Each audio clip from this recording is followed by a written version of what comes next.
আমি যখন ক্লাস 5 বৃত্তি পরীক্ষা দিব তখন আমাদের একটি ম্যাডাম ছিল।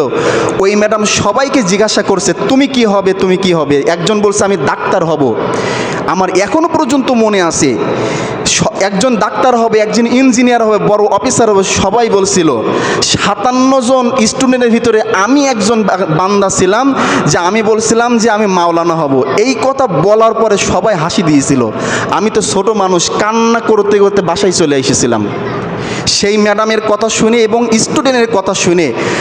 ঠিক ওই দিন একটি কথা বলেছিল যেটা এখন প্রচালিত আছে যে হুজুর হাইলে জীবনের ডাইল ভাত জোটে না। আসলে এই অভিশাপটা আমার উপর কাজে লাগছে।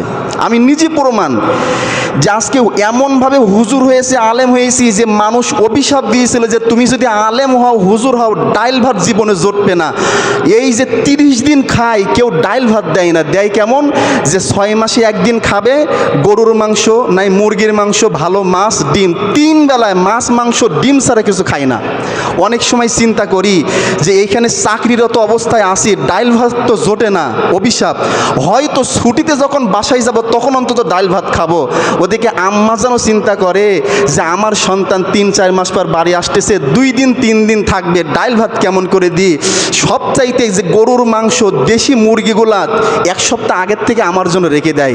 তখনও চিন্তা করি আহারে মানুষ, আলেম হয়ে এমন বিপদে পড়লাম যে তোদের অভিশাপ আমার উপর কাজে লাগছে।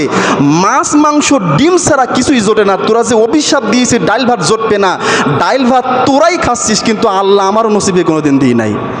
দিলে মাংসর সাথে ডাউল দেয়, কিন্তু ডাইল ভাত শুধু কোনোদিন খায় না। যাই হোক, আলেম হইলে, কোরআনকে ভালোবাসলে আল্লাহ তার রিজিক বাড়িয়ে দেয়। সুবহানাল্লাহ।